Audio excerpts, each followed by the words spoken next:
Hello friends, ఖతర్‌లో జుమ్మరాత్రి అనంగానే ఒక special vibe అనేది ఉంటది. మేమైతే ఇక్కడ ది డౌన్ టౌన్ ఏరియాకైతే వచ్చేసినాం. ది డౌన్ టౌన్ ఆస్పర్ టవర్‌కి దగ్గరగానే అయితుంది. ఇదొక ఫుడ్ హబ్ అన్నట్టు. ఇక్కడ ఎండ్‌లెస్ రెస్టారెంట్స్ అయితే ఉన్నాయి. Outdoor sitting areas. Doha's largest food district అన్నట్టు ఇదైతే. చాలా అంటే చాలా పెద్దగా ఉంటది. ఇక్కడ ప్రపంచంలో దొరికే అన్ని రకాల ఫుడ్స్ అయితే ఇక్కడ దొరుకుతాయి. దోహాలోనే అతిపెద్ద నైట్ మార్కెట్ అన్నట్టు.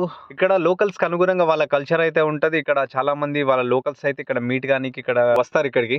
ఈ ప్లేస్ అయితే చాలా ఎలిగెంట్‌గా ఉంది. అసలు చూడనీకైతే 2 కళ్ళైతే ఏరిపోతలే. నైట్‌లో వస్తే మాత్రం పండగే ఇక్కడనైతే. ఇక్కడ చూస్తుర్రు కదా, వాళ్ళు వాళ్ళ అడ్వర్టైజ్ తోటైతే డిస్‌ప్లే అయితే చేస్తుర్రు. ఇక్కడ చూస్తుర్రు కదా, చాలా మట్టుకు ఏందంటే డ్రైవ్ త్రూ లాగా కూడా తీసుకోవచ్చు. డైనీగా కూడా కూర్చోవచ్చు. ఇట్లాంటి టేబుల్స్ అయితే ఉంటాయి. ప్రపంచంలో మీకు ఏదైనా ఫుడ్ తినాలనిపిస్తే ఈ ప్లేస్‌కి మాత్రం డెఫినెట్‌గా రండి. నేను మా ఫ్రెండ్ అయితే వచ్చినట్టు. వైబ్రెంట్ అట్మాస్ఫియర్ అయితే ఉంది. చూడనీకైతే చాలా ఎలిగెంట్‌గా కనిపిస్తుంది. ఇక్కడ ఫ్రెండ్స్ తోటి కానీ ఫ్యామిలీ మెంబర్స్ తోటి కానీ వచ్చి చిల్ అయిపోవచ్చు. ఇక్కడ ఫుడ్తో పాటు మస్తు అట్మాస్ఫియర్ అనేది కనిపిస్తుంది. ఈ వీడియో కనుక నచ్చినట్టయితే లైక్ చేయండి. మన ఛానల్ని మాత్రం మర్చిపోకుండా సబ్స్క్రైబ్ అయితే చేసుకోండి.